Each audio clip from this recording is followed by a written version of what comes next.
কলাঘাট থেকে শুরু হলো একেবারে পূর্ব মাদারীপুরের শেষ জায়গা।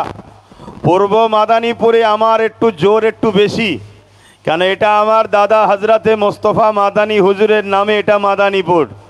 অতএব এই মাদারীপুরের মানুষ, এটা বিপ্লবের মাটি। এখান থেকেই কিন্তু বারবার দেশের জন্যে মহানায়কের সুজন্ম হয়েছে, তাদের দ্বারাই কিন্তু দেশের জন্য অনেক কাজও হয়েছে। আজকে কেন্দ্র সরকার কি করতে চাইছে ওয়াকফ সংশোধনী বিলের নামে আপনারা সবাই শুনেছেন, এবং পাশাপাশি আপনারা নিশ্চয়ই আমার পূর্বে বাইজিদ ভাইয়ের আগে একজন মাস্টার সাহেব বলছিলেন ওবিসি সম্বন্ধে। দেখুন, ওবিসি যদি বন্ধ হয়ে যায়, 100ই হয়তো একটা চাকরি আমাদের ছিল, ওই একটাও আর হবে না, জিরো হয়ে যাবে। তাই ওবিসি সংরক্ষণের দরকার আছে। এটাকে পূর্ণ বহালের জন্য আমাদেরকে সংগ্রামের ধারাবাহিকতা আরও বাড়িয়ে যেতে হবে। এতেও কি আপনারা প্রস্তুত আছেন তো নাকি? তবে মনে রাখবেন, যেভাবে ওবিসি সিস্টেম সুপ্রিম কোর্ট থেকে দিয়ে গাইডলাইন দিয়েছিল, ওইভাবে যদি রাজ্য সরকার তত্ত্বাবধান করে গাইডলাইন মেনে যদি মানুষকে ওবিসির আন্ডারে আনতো, তাহলে আজকে কিন্তু ওবিসি বন্ধ হতো না। এটাও একটা সাজানো পরিকল্পনা যাতে করে ওবিসি বন্ধ হয়ে যায়। এখনও কিন্তু সময় আছে। রাজ্য সরকারের সৎ ইচ্ছা থাকলে ওবিসির যে সিস্টেম, সেই সিস্টেম গাইডলাইন মেনটেন করে রাজ্য সরকার যদি সুপ্রিম কোর্টে জমা দেয়, আমার সংবিধান অনুযায়ী যতটুকু জ্ঞান আছে, সুপ্রিম কোর্ট ওবিসিকে আবার পূর্ণ বহাল করার জন্য আইন অবশ্যই তিনি ঘোষণা করবেন। কিন্তু রাজ্য সরকার সৎ ইচ্ছা দেখাচ্ছেন না। তাই আমরা এখান থেকে রাজ্য সরকারকেও বলবো, এই দ্বিচারিতার মুখোশ এক আর মুখ এক, এরকম যেন না দেখানো হয়। আপনি আপনার সৎ ইচ্ছা দ্বারা ওবিসির যে গাইডলাইন, সেই গাইডলাইন অনুযায়ী সুপ্রিম কোর্টে অবিলম্বে আপনি কাগজ জমা দিন। এর পাশাপাশি নিশ্চয়ই এই বিষয়টা আলো হয়েছে না হয়েছে কি জানি না, মাদ্রাসা শিক্ষা পুরো দেশ জুড়ে যেমন ওয়াকফকে কেন্দ্র সরকার দখল করতে চাইছে, ওয়াকফ যদি চলে যায়, মাদ্রাসাও যাবে, মসজিদও যাবে, কবরস্থান, ঈদগাহ, খানকা সবই যাবে। অ্যাকচুয়ালি ইসলামের পেহচান, মুসলমানদের পেহচান, মুসলমানের পরিচয় সবটাই মিটে যাবে। কিন্তু রাজ্য সরকারও মাদ্রাসাকে বড় সুকৌশলে ধ্বংসের দিকে ঠেলে দিচ্ছে। এটাও আপনাদের একটু সজাগ করানো দরকার। কেন এখানে লেখা আছে, দেখুন, মাদ্রাসা বাঁচাবার জন্য কিন্তু মাদ্রাসা শিক্ষা বাঁচাও। আপনারা নিশ্চয়ই জানেন, স্কুল কলেজ যেখানেই হোক, পরীক্ষা দিবার পরে একটা মার্কশিট দেওয়া হয়, রেজাল্ট। ওই মার্কশিটে বিভিন্ন সিলেবাসের নাম থাকে, অঙ্ক, ভূগোল, বাংলা ইত্যাদি ইত্যাদি, ইংলিশ সহ। ঠিক তেমনই মাদ্রাসা শিক্ষায় এই সিলেবাসের নাম ছিল কোরআনে কত পেয়েছে। কিন্তু আপনারা জানেন কি জানেন না, উলামা হজরত, ইমাম সাহেব হজরত, মুসলিম সমাজ প্রেমিক মানুষ, আপনারা মন দিয়ে শোনেন, আমরা যাকে আপনারা এত ভালোবাসলেন, তিনি ক্ষমতার পাওয়ারে মাদ্রাসা শিক্ষা থেকে বড় প্ল্যান মাফিক এই পশ্চিম বাংলায় কোরআনকে তুলে দিয়েছে। তাই মার্কশিট থেকে কোরআনের অপশানটাও বন্ধ করে দিয়েছে। যেমন কেন্দ্র সরকার ইসলামকে মিটাবার জন্য, মসজিদ মাদ্রাসাকে মিটাবার জন্য ওয়াকফ সংশোধনী আইনের নামে কালা কানুন তৈরি করতে চাইছে। আমরা এখান থেকে পূর্ব মাদারীপুর কোলাঘাট থেকে আন্দোলনের সূচনা চলে আসছে, ধারাবাহিক চলে আসছে। আজকেও আমরা আন্দোলন থেকে আওয়াজ তুলব, এই কেন্দ্র সরকারের এই কালা কানুন আমরা মানছি না। এই কালা কানুনকে অবিলম্বে বন্ধ করতে হবে, ঠিক না বেঠিক? আওয়াজে বলুন, ঠিক না বেঠিক? ঠিক তেমনি এখান থেকেই রাজ্য সরকারকেও জানাবো, আপনি যে বড় আস্তে আস্তে সাইলেন্ট ভাবে মাদ্রাসা থেকে কোরআনের শিক্ষাকে তুলে দিতে চাইছেন, এই ষড়যন্ত্র আপনাকে বন্ধ করে মাদ্রাসাতে কোরআনের শিক্ষা যেভাবে ছিল ওইভাবে চালু রাখতে হবে, ঠিক না বেঠিক? জোরে বলুন, ঠিক না বেঠিক? যদি না হয় তাহলে আন্দোলন যেমন কেন্দ্র সরকারের বিরুদ্ধে চলছে, রাজ্য সরকারের বিরুদ্ধে আমাদের আন্দোলন চলবে না, চলবে না। আওয়াজ তুলে, হাত তুলে সাক্ষী দেন, হাত তুলে সাক্ষী দেন। কেন কেন্দ্র সরকারকে আমরা জানিয়ে দিই, দেশকে ভালোবাসি। আপনার যে গদিটা প্রধানমন্ত্রীর, ওই গদিকেও সম্মান করি। তার মানে এটা নয় আপনি ইসলামের বিরুদ্ধে, মসজিদের বিরুদ্ধে, কোরআনের বিরুদ্ধে, ইসলামের বিরুদ্ধে কোন রকম ক্ষমতার জন্য আইন তৈরি করবেন। আমরা বেঁচে থাকতে এই আইন হতে দেব না। তাহলে আপনাকে আগে ঠিক করতে হবে, আইন পরে করবেন। আগে আমাদের যুব সমাজের বুকে তাজা খুনগুলো গুলি করে করে ঝরাতে হবে, তারপরে আইন করতে আপনি পারবেন। তার আগে পর্যন্ত আইন আমরা হতে দেব না। কেন আমরা দেশকে ভালোবাসি, সংবিধানকে ভালোবাসি। ঠিক মনে রাখবেন, আমরা জানের থেকেও বেশি আমার ইসলাম, আমার কোরআন, আমার মসজিদ মাদ্রাসাকেও ভালোবাসি। ঠিক না বেঠিক? ঠিক তেমনি রাজ্য সরকারকেও বলবো, আপনিও মনে রাখবেন, আমরা হয়তো মুসলিম সমাজের 27% মানুষ আপনাকে বিশ্বাস করে ভোট দিয়েছে। বিজেপির ভয় দেখিয়ে, বিজেপির ভয়ে সব হয়তো আপনার কোলে উঠেছে। তার মানে এটা নয় আপনি ওই ক্ষমতা নিয়ে মাদ্রাসা থেকে কোরআনের শিক্ষাকে তুলে দেবেন, কোরআনকে মিটাবার প্ল্যান করবেন। তাহলে মনে রাখবেন, আমরা 27% কেন, যত পার্সেন্টই আছি, আমরা বুকে তাজা খুন দিয়ে হলেও বিজেপির ভয় না করে বিজেপিকেও যেমন উৎখাত করব, আপনাকেও কিন্তু উৎখাত করে আমরা ছাড়বো। এই লড়াই চলতে থাকবে। অতএব আমাদের লড়াই, আমাদের আন্দোলন, আমার ধর্ম, আমার ইসলাম, যেটা আমার সংবিধান আমাকে রাইট দিয়েছে, তার উপরে কেন্দ্রও যেন হাত না দেয়, রাজ্যও যেন হাত না দেয়। এটা আমাদের আন্দোলন চলবে। ঠিক না বেঠিক? কিন্তু বলার তো অনেক কিছু আছে। তারপরেও পানি এসে বীজখানে। এ ভাইয়েরা একটু মোবাইল টোবাইলে ব্যস্ত হয়ে গিয়েছিল, মিডিয়া ভাইয়েরা। দেখ, এখন আর ব্যস্ত হননি। কিন্তু তারপরেও পূর্ব মাদানীপুর থেকে আমি একটা বিষয় নিয়ে প্রথম আলোচনা শুরু করব। ওয়াকাব নিয়ে তো অনেকে বলেছে, আমি একটু বলছি। কিন্তু তার আগে একটা বিষয় আপনাদের সকলের দৃষ্টি আকর্ষণ একটু বলি এবারে। এটাই তো শেষ, বাকিটা সব বলা হয়ে গেছে। কিন্তু ওয়াকাব বিলে কি আছে এটা আমাদের একটু জানতে হবে। ওয়াকাব বিলের মধ্যে এমন কিছু আইন তৈরি করতে চাইছে সংশোধনের নামে, যে আইন দ্বারা দিনের মতো সত্য ওয়াকাব মুসলিমদের ব্যক্তিগত সম্পদ, এ সম্পদ আর মুসলমানদের হাতে থাকবে না। প্রথমে আমাদের জানা দরকার, শুধু কি মুসলমানদের এই ওয়াকাব সম্পত্তি আছে, অন্য ধর্মের ভাইদের নাই? হ্যাঁ আছে। এই ভারতবর্ষে দেবত্ব সম্পত্তি আছে, যেটা হিন্দু ভাইদের। এটাও আমাদের জানানো দরকার। না হয় হিন্দু ভাইদের কাছে গিয়ে ফিস ফিস করে জানানো হচ্ছে সব মুসলমানরা নিয়ে নিচ্ছে, মুসলমানদের সব হয়ে গেছে।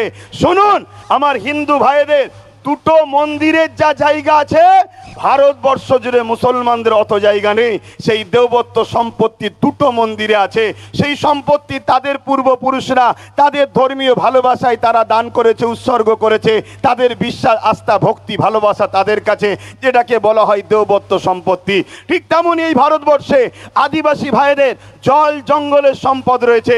সেই সম্পদ আজকে কোথায়? এইখান থেকে মন দিয়ে শুনুন। আদিবাসী ভাইদের জল জঙ্গলের সম্পদকে আজকে আইন করে কেন্দ্র সরকার দখল করেছে। সেই দখল করে সেখান থেকে আদিবাসী ভাইদের অধিকারকে হরণ করে দিয়ে ওই সম্পদের ওপরে বড় বড় কর্পোরেশনদের হাতে তুলে দিয়ে জঙ্গলকে পরিষ্কার করে বড় বড় শিল্পপতিরা সেখানে কলকারখানা তৈরি করছে, আবাদ করছে।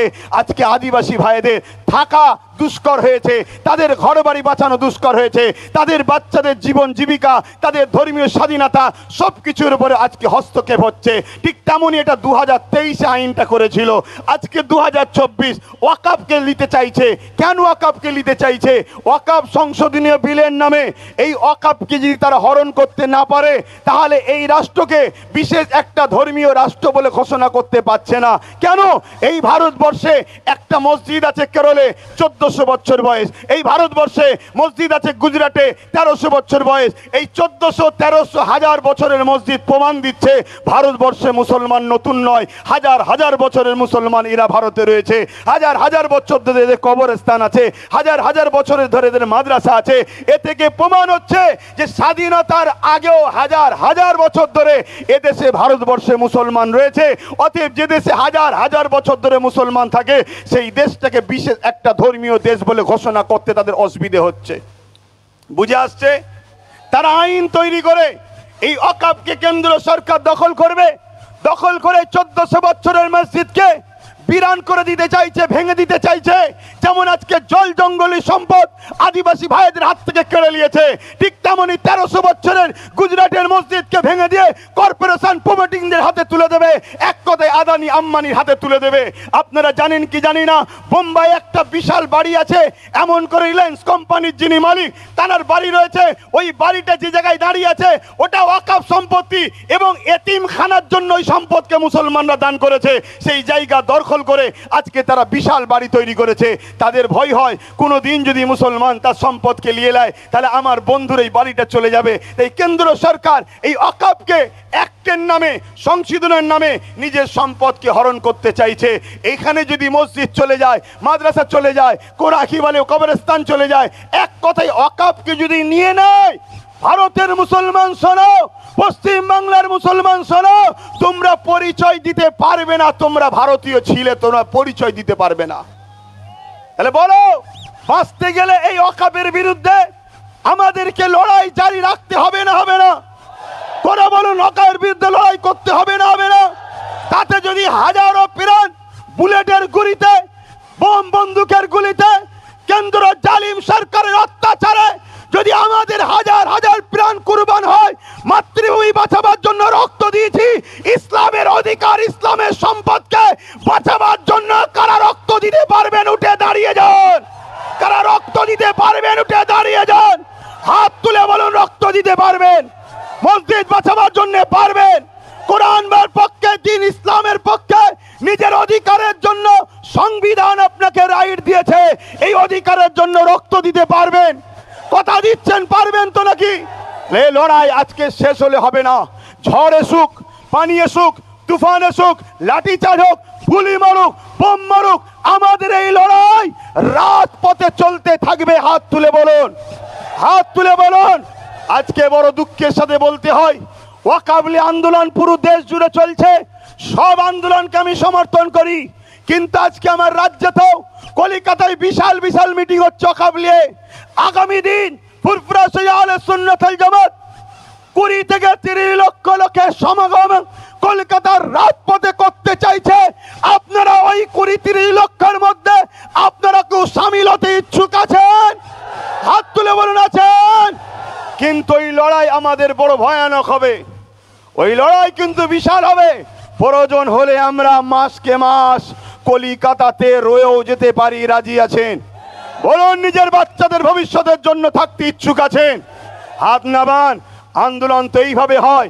আর একটা কথা বলে যাই, আজকে যারা আন্দোলন করছে এদের আন্দোলনকে সাধুবাদ জানাই, কিন্তু এদেরকে জিজ্ঞাসা করুন, কেন্দ্র সরকার যেমন ওয়াকফ বিলের অ্যাক্টের নামে আইন তৈরি করে ওয়াকফকে লুটতে চাইছে, ঠিক তেমনি এখনো কিন্তু আইন করতে পারেনি। আন্দোলন চলছে, কিন্তু আমার রাজ্য 1,45,000 বিঘের উপরে একর সম্পত্তি আমার রাজ্যেতে বেদখল হয়ে আছে। আমার রাজ্যের মধ্যে রয়েছে, কিন্তু বেদখল হয়ে আছে 75,000 বিঘে একর জমি। এটা এখনো উদ্ধার হয়নি। এই বিষয়েও আন্দোলনের দরকার আছে না নাই? কেন্দ্র সরকার যে আইন করতে চলেছে এখন আইন করতে পারেনি, তার চক্রান্ত সে পা দিয়েছে। সব জায়গায় আন্দোলন শুরু হয়েছে, সে চক্রান্ত থেকে পিছিয়েছে, কিন্তু এখনো 1995 আইন এখনো লাগু আছে। সেই আইন অনুযায়ী ওয়াকফের যারা দায়িত্ব আছে, আমার রাজ্যেও যারা রয়েছে, তারা আমার রাজ্যের ওয়াকফ সম্পদকে এখনো কেন উদ্ধার করছে না? এখনো কেন ডিজিটালকরণ করে নেটের নামগুলো তুলছে না? এই গাফলতি করার পিছনে আমার বলতে বাধ্য হচ্ছি, যাতে করে কেন্দ্র আইন করে আর এই সম্পদগুলোকে দখল করে দেয়। তার জন্যই গাফলতি ষড়যন্ত্র চলছে। ঠিক না বেঠিক? জোরে বলুন, ঠিক না বেঠিক? আমি আপনাদেরকে একটা তথ্য দিয়ে যাচ্ছি। উত্তর 24 পরগনা হাড়ুয়া পীর আব্বাস আলী গুড়াচাঁদ রহমাতুল্লাহ আলাইহি বলে 900 বিঘে জায়গা। একটু সারা দেবেন, কত বিঘে? 900 বিঘে জায়গা। আজকের দিনে সেই জায়গাটা দাঁড়িয়েছে মাত্র 92 শতক। 900 বিঘে থেকে দাঁড়িয়ে আছে বর্তমান কত? 92 শতক। 3 বিঘাও নয়। তাহলে 97 বিঘে জায়গা এখনো ভারত পশ্চিম বাংলার হারু আব্বাস আলী হুজুরের বেদখল হয়ে আছে। রাজ্য সরকার বলেছিল ওই জায়গাগুলোকে উদ্ধার করে দেবে। এই আন্দোলনটাও আমাদের করা দরকার আছে না নয়? জোরে বলুন, আছে না নয়? কিন্তু আজ আমরা দুঃখিত, আমরা দেখছি কলিকাতা ভরি আন্দোলন হচ্ছে, কিন্তু রাজ্য সরকারের এই অকাপ বাঁচাবে বলেছিল এ বিষয়ে একটাও কথা হচ্ছে না। কোনো এক জায়গায় আমার বলতে বাধ্য হচ্ছি, কেন্দ্রের বিরুদ্ধে রাজ্যকে সাপোর্ট করা ষড়যন্ত্র চলছে না তো? তাহলে এই আন্দোলনে আমরা নয়, আমরা মসজিদের পক্ষে যে আন্দোলন হবে, কোরআনের পক্ষে যে আন্দোলন হবে, ওয়াকাবের প্রকৃত পক্ষে যে আন্দোলন হবে, সে আন্দোলনের সঙ্গে আমরা হাতে হাত মিলিয়ে, কাঁধে কাঁধ মিলিয়ে, বুকে তাজা খুন দিতে হলো। আমরা সংবিধান যে রাইট দিয়েছে ওই রাইটের জন্য আন্দোলনে প্রত্যেকটা জায়গায় সঙ্গ কি বলে হাজির হতে রাজি আছি, ঠিক না বেঠিক? কিন্তু আপনার আন্দোলন এরকম হওয়া দরকার। কেন্দ্র সরকার আজকে সে কালা কানুন কেন তৈরি করতে চাইলো? এমনি এমনি তো খাওয়া যাচ্ছে, এখন তৈরি করতে চাইছে কেন? শোনেন, রাজ্যগুলো ভালো মন্দ খেতে পাচ্ছিল, কেন্দ্র অকাপের ভাগ ঠিক পাচ্ছিল না, তাই অকাপ বিল করে টোটাল নিজের হাতে নিতে চাইছে। কোনো রাজ্যকে ভাগ দেবে না, সম্পূর্ণ ও একা খাবে। অর্থাৎ এই যে 900 বিঘে আব্বাস আলী গোরাচাঁদ হুজুরের যে মাজারে যে অকাপের জায়গা আছে, এই জায়গাকে বড় বড় বাড়ি হয়েছে, বিভিন্ন দোকানকে ভাড়া দেওয়া হয়েছে, তা থেকে মোটা টাকা আজকে রাজ্য সরকারের ফান্ডে যাচ্ছে।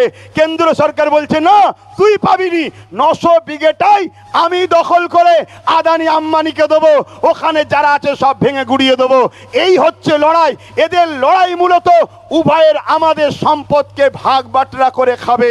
এই জায়গায় বলুন, আমরা যদি আমাদের সম্পদ পেতে চাই তাহলে কেন্দ্র সরকারের কালা কানুনের বিরুদ্ধে যেমন লড়াই হবে, আমার রাজ্যে যারা ওয়াকাফকে দখল করে বসে আছে ওদের উচ্ছেদ করে আমাদের মসজিদের জায়গা, আমাদের কবরস্থানের জায়গা, আমাদের মাদ্রাসার জায়গা, আমাদের ওয়াকাফের জায়গা আমাদের ফিরিয়ে নিবার জন্য লড়াইয়ের দরকার আছে না নাই?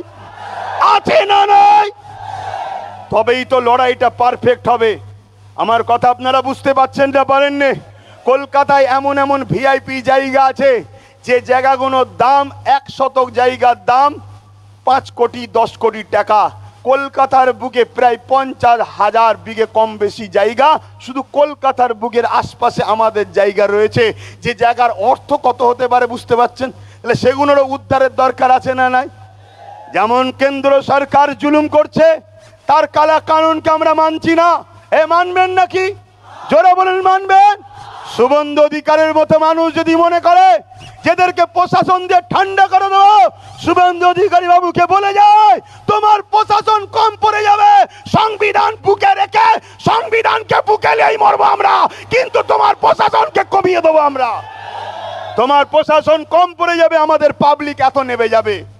প্রশাসন কম পড়ে যাবে, আবার মিসগাইড করবেন না যিনি প্রশাসনের বিরুদ্ধে। না, আমার সংবিধান আমাকে প্রশাসনের বিরুদ্ধে লড়াই করা শিখায়নি, কিন্তু তুমি যতই প্রশাসন নামাও পাবলিক এত নামবে, তোমার গুলি তোমার প্রশাসনের সংখ্যা কমে যাবে, পাবলিকের সংখ্যাটা বেড়ে যাবে। এটাই মূলত বলার উদ্দেশ্য। কিন্তু এর পাশাপাশি এটাও বলবো, আমাদেরকে যে ধোঁকা দেওয়া হচ্ছে এই ধোঁকা থেকেও সজাগ হওয়ার দরকার আছে না নাই? কথা বলুন, আছে না নাই?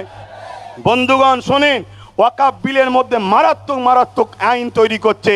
তার মধ্যে একটা আইন করছে, কেউ যদি ওয়াকাফ করে তাকে 5 বছর কমসে কম ধর্মীয় প্র্যাকটিসের মধ্যে আছে, যাকে আমাদের ভাষায় বলা হয় কামেল মুসলমান। তা কেন্দ্র সরকার কি করে বুঝবে কে কামেল মুসলমান কে নরমাল মুসলমান? তা আমাকেও তো বলতে পারে তুমি নরমাল মুসলমান, আর মোদি সার্টিফিকেট দেবে আব্বাস নরমাল মুসলমান। তো মুসলমানের এম বোঝে না, ও আমাকে সার্টিফিকেট দেবে আব্বাস সিদ্দিকী নরমাল মুসলমান। আপনার ইমাম যে 30 বছর, তিনি বলবেন আমি চলে গেছি, যা হয়েছে আমি সব দিয়ে দিলাম, তাকেও বলবে এ নরমাল মুসলমান। এটা একটা ষড়যন্ত্র। এই করে বলবে যারা দান করেছে এরা মুসলমান ছিল না, এরা প্র্যাকটিসিং মুসলমান নয়, তাই এদের সম্পদ অকাপ হবে না। এইভাবে বিভিন্ন ছলে বলে কলে কৌশলে আমাদের অকাপকে লুটার ষড়যন্ত্র করছে। এই জায়গায় আমি প্রত্যেকটা মানুষকে, সচেতন মানুষকে বলবো, আপনারা ঐক্যবদ্ধ হন, সংগঠিত হন। এই আন্দোলনে আমাদেরকে কোনোভাবে পিছপা হলে হবে না। কারবার করতে হবে, ব্যবসা করতে হবে, জমির জায়গা রুজি সন্তানদের জন্য ভাবতে হবে। কিন্তু ওয়াকাফ যদি আমাদের হাত থেকে ফসকে যায়, মনে রাখবেন আগামী দিন ভারতবর্ষে আপনি টিকে থাকবেন তার পরিচয় কিন্তু আপনি দিতে পারবেন না। এরপরে আপনাকে নাগরিকত্ব থেকে বহিষ্কার করা হবে। কেন আপনার যখন এদেশে স্বাধীনতার আগে কোনো ঐতিহাসিক মসজিদ মাদ্রাসা কবরস্থান নয়, তখন আপনাকে বলা হবে আপনি স্বাধীনতার পরে বাংলাদেশ থেকে এসেছেন, পাকিস্তান থেকে এসেছেন, চলুন আপনাকে ডিটেনশন ক্যাম্পে নিয়ে যাওয়া হবে। কিন্তু যতদিন আপনার এই হাজার হাজার বছরের ঐতিহ্য মসজিদ মাদ্রাসা ওয়াকফ রয়েছে, ততদিন শুভেন্দু অধিকারী বা তার মাথায় যারা বসে আছে, অমিত শাহ হোক আর নরেন্দ্র দামোদর মোদী হোক, এরা হাজারো চেষ্টা করলো বাবা সাহেব আম্বেদকরের সংবিধান তোমাকে আমাকে দেশে থাকার জন্য গার্ড দেবে। তাই এরা যতই চেষ্টা করো ভারতের মুসলমানদের করে এরা কখনো ক্ষতি করতে পারবে না, পারবে না, পারবে না। কিন্তু তোমার যদি ওয়াকফকে এরা কোনোভাবে লিখে নিতে পারে, মনে রেখে দেবে তোমাদের কিন্তু সব শেষ হয়ে যাবে। একটা ছোট্ট কথা বলি, কলকাতায় একটা প্রোগ্রাম হচ্ছিল দেখছিলাম, ওই কলকাতায় রাজ্য সরকারের একটা এমপি বক্তব্য দিচ্ছে, আপনারা দেখেছেন কি জানি না। বক্তব্য দিতে দিতে বলছে কোনো জায়গায় যদি গুটি কত মুসলমান দাঁড়িয়ে নামাজ পড়ে বা কোনো জায়গায় থাকে, সেটা নাকি ওয়াকফ হয়ে যাবে। বলুন এটা হিন্দু ভাইদের কাছে বা অন্য ধর্মের কাছে ঠিক মেসেজ না ভুল মেসেজ? জোরে বলুন। স্বাভাবিক অন্য ধর্মের মানুষরা কি বলবে, আরে ওরা যদি ধর্মীয় কাজ করে সঙ্গে সঙ্গে যা দখল হয়ে যাবে। তাহলে বলুন রাজ্য সরকারের এমপি এত বড় ভুল মেসেজ দিচ্ছে, ইনাদের দ্বারা আমাদের ওয়াকফ বাঁচবে না যাবে মনে হচ্ছে? তাহলে মাথায় ঢুকান ওয়াকফ কিভাবে হয় একটু আপনাদের বলি, ধৈর্য আছে তো নাকি? কোনো ধনী ব্যক্তি তার অনেক সম্পদ আছে, সে ভাবলো 50% সন্তানদের জন্য রাখি, 50% আল্লাহর রাহে উৎসর্গ করে দিই, যেটা হিন্দু ভাইদের দেবত্ব কি সে কি বলে জল জঙ্গল আদিবাসী ভাইদের আরব ধর্মীয় ভাইদের রয়েছে। ওই উৎসর্গ যখন করবে ওয়াকফ কমিটিকে জানাতে হবে, ওয়াকফ কমিটি এসে সার্ভে করবে, সার্ভে করে যদি দেখে এর পর্চা এর কাগজ সব ইনি নিজে মালিক, তারপরে সেটাকে ওয়াকফ কমিটি সেটাকে অ্যাকসেপ্ট করবে। আর ইনারা কি প্রচার করছে, রাজ্যের এমপি কি প্রচার করছে, বা এই বিজেপির এমএলএ এমপিরা এরা ভেতরে ভেতরে গোপনে গোপনেও করছে যে মুসলমান কোনো জায়গায় দাঁড়ালে সে জায়গাটা মুসলমানদের হয়ে যাবে, কোনো জায়গায় নামাজ পড়লে মুসলমানদের হয়ে যাবে। আমাদের যে ভাইচারা সম্প্রীতি আছে, অনেক সময় দেখা যায় অনেক ভাই রাস্তাতে যাচ্ছে, নামাজের সময় হয়েছে, একটা অমুসলিম ভাইয়ের দোকানে বললো ভাই এই আসো, কোনো অসুবিধা নেই, নামাজ পড়ো, কি আমাদের ঘটনা ঘটে না? কিন্তু এইটা যদি ঘোষণা করে দেওয়া হয়, অমুসলিম ভাইয়েরা কি বলবে, না ভাই তুই এখানে নামাজ পড়তে পারবি নি, তুই ভাই ওঠ, ভা তুই ওঠ এখান থেকে চ। কেন? তোদের নাকি ওয়াকফের নিয়ম আছে, যেখানে নামাজ পড়বি সেখানে হয়ে যাবে। এটা কত বড় একটা মিথ্যা প্রচার ওয়াকফ নিয়ে চলছে। অথচ ওয়াকফ একটা কমিটি রাখা আছে, ওই কমিটি যাতে ওয়াকফ সম্পত্তিগুলো হেফাজত হয় তার 7% মাসে মাইনে দেওয়া হবে। আজকে সেইটাকে মিথ্যা প্রচার চালাচ্ছে। খুব ঠান্ডা মাথায় আমার বুঝবেন কথাটা, যেমন কেন্দ্র সরকার পুরো দেশের ওয়াকফকে লুটে নিয়ে মুসলমানদেরকে নিশ্চিহ্ন করে দেওয়ার প্ল্যান করছে, ঠিক তেমনি বিগত 77 বছর ধরে ভারতে ওয়াকফ সম্পত্তি মুসলমানদের নামে আছে ঠিকই, কিন্তু এর দুধ এর মাখন মুসলমানরা পায় না, সেটা যারা ক্ষমতায় থাকে তারা লুটে পুটে খায়। এই ওয়াকফ কেন করেছে? এই ওয়াকফের অর্থ থেকে মুসলিম গরিব ছেলেদেরকে পড়ানো হবে। আজকে যদি ওয়াকফের টাকা প্রকৃত মুসলিম গরিব ছেলেদেরকে পড়ানো হতো, আমাদের এত মেরিট ছেলে আছে, একটা বললে এপিজে আব্দুল কালাম কেন, হাজার হাজার ভারতবর্ষে এপিজে আব্দুল কালাম তৈরি হয়ে যেত। কিন্তু এই অভাবের জন্য, পয়সা না থাকার জন্য আমার ভারতবর্ষের অনেক মুসলিম সন্তানের তাদের আজকে স্বপ্ন ভেঙে চুরমার হয়ে গেছে। তাই বলবো বন্ধু, এই লড়াই আজকে শেষ নয়, এখান থেকে শুরু হলো, পূর্ব মেদিনীপুরের শুরু কলাঘাট থেকে হলো, বিভিন্ন জেলায় হচ্ছে। আমি সব জায়গায় দেখতে চাইছি। কলিকাতায় আমার টার্গেট 20 থেকে 30 লক্ষ লোকের দরকার, তবেই তো আন্দোলনের জোরালো হবে। তাই বিভিন্ন জায়গায় করে দেখছি। আপনারা বলুন আগামী দিন কলিকাতার রাজপথে যাওয়া হবে, আপনারা সত্যিই কারা যেতে ইচ্ছুক লম্বা করে হাত তুলবেন। ধোকা দেবেন না তো, ধোকা দেবেন না তো, গাছে তুলে মই করে নেবেন না তো। একটা শেষ কথা বলবো, আমার পূর্বে কেউ একজন বলছিল বাবরি মসজিদের সঙ্গে, মাস্টার সাহেব সম্ভবত, বাবরি মসজিদটা শহীদ হয়েছে কবে? এই ধৈর্য আছে? খুব জোর 5 মিনিট নেবো। একটু হিন্দু ভাইদেরকে জানানো দরকার যে আপনাদের কিভাবে বোকা বানাচ্ছে কেন্দ্র সরকার, একটু জানানো দরকার আছে না নাই? হিন্দুরা আমাদের ভাই হয় না, হয় না? আদিবাসী, দলিত, সাঁওতাল, বাগদি যেই হোক সবাই আমাদের ভাই, ঠিক না বেঠিক? সবাই আমরা দেশবাসী, কিন্তু এই বিভাজনটা তৈরি করছে। আচ্ছা 6ই ডিসেম্বর এই দিনটাকেই বাবরি মসজিদের শহীদের জন্য নিল কেন? 5ই ডিসেম্বর করতে পারতো, 10ই ডিসেম্বর করতে পারতো, 6 তারিখটাই নিল কেন? এবং 1992টা নিল কেন জানেন আপনারা? জানেন এই তথ্যটা শুধু আপনাদের দিয়ে যায়। আর আপনাদের থেকে বেশি আমি বলবো আমার অমুসলিম ভাই, হিন্দু, দলিত, আদিবাসী যারা অন্য সম্প্রদায়ের ভাই আছেন, যাদেরকে ভুল বোঝানো হচ্ছে, আমি সেই সকল বন্ধুদের বলবো, আসেন, দেশ একটা বট গাছ, দেশ একটা গাছ, বট গাছ। এই দেশের হাজারো শিকড় আছে, একটা শিকড় যদি কাটে মূলত বট গাছ দেশের ক্ষতি হবে। এই দেশের একটা শিকড়ের নাম হিন্দু, একটা শিকড়ের নাম মুসলিম, একটা শিকড়ের নাম আদিবাসী, একটা শিকড়ের নাম দলিত, একটা শিকড়ের নাম মতুয়া, একটা শিকড়ের নাম শিখ, পাঞ্জাবি, খ্রিস্টান ইত্যাদি ইত্যাদি। মূলত যে শিকড়টাই কাটবে দেশের ক্ষতি হবে। দেশের স্বার্থে আমাদের ভাইচারার জন্য বলে যায় 1992 6 ডিসেম্বর বাবরি মসজিদের শহীদের কারণ দুটো। নম্বর 1, 6 ডিসেম্বর বাবা সাহেব আম্বেদকরের মৃত্যুদিন।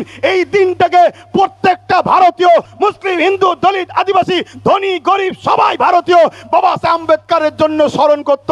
কেন? বাবা সাহেব আম্বেদকর আমাদের জন্য কথা বলার রাইট সংবিধান দিয়ে গেছে, তাই বাবা সাহেব আম্বেদকরকে সবাই ফলো করে। তাই বাবা সাহেব আম্বেদকরের এই 6 ডিসেম্বরটাকে কালিমা করার জন্য তথাকথিত দাঙ্গাবাজরা বড় প্ল্যান করে 6 ডিসেম্বরে বাবরি মসজিদকে শহীদ করলো, যাতে করে পুরো পৃথিবীর কাছে, বিশেষ করে ভারতের মুসলমান সমাজের কাছে এবং সম্প্রীতিমূলক মানুষের কাছে এই দিনটা একটা কালা দিন হয়ে যায়। বাবা সাহেব আম্বেদকরকে অপমান অপদস্থ করারই একটা ষড়যন্ত্র। কথা শুনলেন? কথা শুনছেন? দ্বিতীয় নম্বর চলে আসুন। 1992 কেন হলো? হিন্দু মা বাবা ভাই বোনেরা শুনবেন, দূরে কাছে সোশ্যাল মিডিয়ায় যারা আছেন, বিজেপিকে চিনতে শিখুন। বিজেপি আসার পর থেকেই শুধু আওয়াজ উঠছে ভারতবর্ষে নাকি হিন্দু খাতরে মে হয়। 2014 আগে ভারতবর্ষ হিন্দু খাতরায় ছিল না। 500 বছরের ওপরে মোগলদের শাসনে হিন্দুরা খাতরায় ছিল না, কোন সময় খাতরায় ছিল না। এই 2014 থেকেই হিন্দু খাতরে মে হয়। সত্যি কথাই হিন্দু বিপদে আছে। যদি বলেন কেন, তাহলে আজকে শুনুন মন দিয়ে। রেল বিক্রি করে দিয়েছে, কি বলে, এয়ারপোর্ট বিক্রি করে দিয়েছে, কারেন্ট বিক্রি করে দিয়েছে, এলআইসি বিক্রি করে দিয়েছে। এই সরকার আসার পরে 2 কোটি চাকরি দেবে বলেছিল কেন্দ্র সরকার, দিতে পারেনি। এই সরকার আসার পরে এলআইসি বিক্রি করে দিল। এলআইসিতে চাকরি করে কারা? 100-র মধ্যে 100টাই অমুসলিম ভাইরা চাকরি করে। কেন? এলআইসি সুদের, ইসলামের চলে না। রেল বিক্রি করে দিল। রেলে হকারি করে কারা? বেশিরভাগ আমার অমুসলিম ভাইরা। তাই তাদের আজকে সেখান থেকে রুজি রুটি চলে গেল। এই সরকার আসার পরে পুরো ভারতবাসী আজকে বিপদে আছে। আমার হিন্দু ভাইদেরকে শ্রদ্ধার সাথে বলবো, 1992 সালে এই বাবরি মসজিদকে যখন ভাঙা হয়, ওই সময়ে 1989, 80-তে একটা সাচার কমিটির মতো রিপোর্ট বেরিয়েছিল, মন্ডল কমিটি। তাই তো, মন্ডল কমিটি। সাচার কমিটি যেমন 2005-06 বেরিয়েছে, ওটা 79-80-তে মন্ডল কমিটি। সেই কমিটিটার রিপোর্ট যারা করেছে তারা বলছে হিন্দু সমাজের একটা বড় অংশ রুজি রুটিতে, অর্থনীতিতে একদম ধ্বংসের দিকে। তাই হিন্দু সমাজকে বাঁচাবার জন্য, এই গরিব মানুষগুলোকে বাঁচাবার জন্য 27% সংরক্ষণের ব্যবস্থা করা হয়েছিল। কিন্তু এই 27% সংরক্ষণকে তথাকথিত যারা হিন্দু দরদি শাসছে, এই বিজেপি হুকুমত কোনোভাবেই মেনে নিতে পারলো না। তাই ধর্ম খেলা করবে বলে 1992 সালে বাবরি মসজিদ দেখিয়ে শহীদ করিয়ে ওই দিকে ভুলিয়ে দিল। হিন্দু ভাইদের 27%টা বন্ধ হয়ে গেল। অতএব ভাবাতে চাইছি, আমরা হিন্দু মুসলমান ধর্ম যার যার, উৎসব যার যার, দেশ সবার। আপনারা বলুন, ধর্ম যার যার, ধর্ম যার যার, উৎসব যার যার, উৎসব যার যার, দেশটা সবার। তাই দেশের স্বার্থে বলবো, আজকে কেন্দ্র সরকার একটার পর একটা আইন তৈরি করছে। কৃষকদের বিরুদ্ধে কালা কানুন তৈরি করেছিল। কৃষক বন্ধুরা কে হিন্দুকে, খ্রিস্টানকে, দলিতকে, পাঞ্জাবি দেখেনি, তারা কৃষক একসাথে আন্দোলন করেছে। কেন্দ্র সরকার তার আইনকে প্রত্যাখ্যান করতে বাধ্য হয়েছে। তাই আমাদেরও উচিত হবে এই কালা কানুনের বিরুদ্ধে, কে কোন দরবারে, কে কোন সিলসিলা, কার কি পছন্দ, সব কিছু বলে দিয়ে সংবিধান বিরোধী এই কালা কানুনের বিরুদ্ধে আমাদেরকে এক হয়ে আন্দোলন করলে কেন্দ্র সরকার এই বিল প্রত্যাখ্যান করতে চ্যালেঞ্জের সাথে বলছি বাধ্য হবে। তাই এক হয়ে আন্দোলন করার দরকার আছে না নাই? জনগণ আন্দোলনের দরকার আছে না নাই?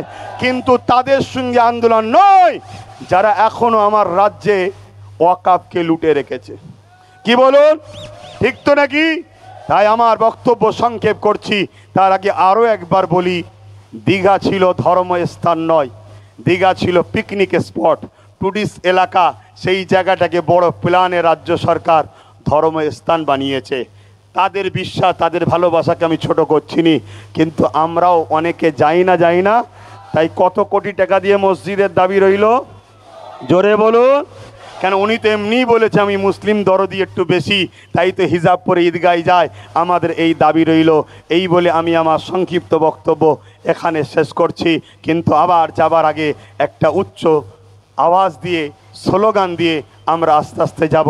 সকলে বলুন নারে তাকবীর, আরও উচ্চ আওয়াজে নারে তাকবীর।